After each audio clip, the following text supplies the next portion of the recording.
चीन और भारत के बीच में गतिरोध फिलहाल ऐसा है कि बस युद्ध नहीं हो रहा, बाकी युद्ध जैसा माहौल पूरी तरह बन चुका है। हालात बेहद खराब है। बातचीत जारी है, लेकिन निष्कर्ष अभी तक कुछ खास नहीं निकल पाया। चीनी सेना पीछे हटने के लिए तैयार नहीं है, लेकिन अब भारत ने भी चीन को आगाह कर दिया है, क्योंकि भारत चीन पर आंख मूंद कर विश्वास नहीं करने वाला।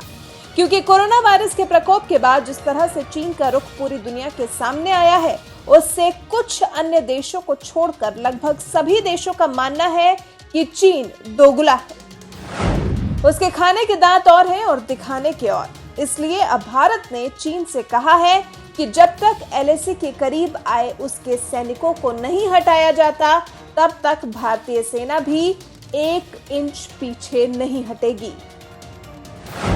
जानकारी के मुताबिक आर्मी यूनिट और एयरफोर्स 3 सेक्टर्स में पूरी तरह तैयार है। ये तीनों सेक्टर 3488 किलोमीटर में फैली लाइन ऑफ एक्चुअल कंट्रोल में आते हैं।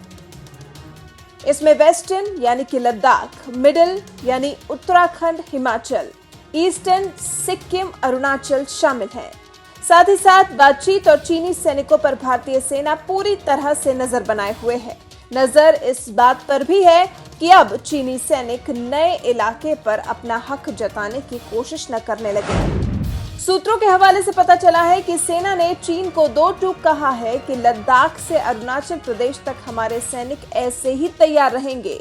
ये स्थिति तब तक ऐसी रहेगी जब तक चीन एलएसी के पास आई अपनी सेना को हटा नहीं लेता। ये सब तभी किया गया जब देखा गया कि लद्दाख में चीनी गतिविधियां बढ़ गई हैं, क्योंकि चीन पैंगोंग त्सो झील, गलवान घाटी जैसे इलाकों में अपनी गतिविधियां काफी हद तक बढ़ा चुका था। बदले में जब भारत ने भी आर्टिलरी गन और कुछ भारी हथियार सिस्टम अपनी सुरक्षा में लगाए, तो चीन का मानो दम निकल गया। कहने लगा कि बातचीत से समाधान निकल सकता है, लेकिन समाधान निकलता दिखाई नहीं दे रहा।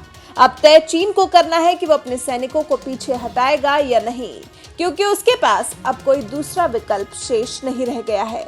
भारतीय सेना अब पीछे नहीं हटेगी जब तक चीनी सैनिक पीछे नहीं हटते।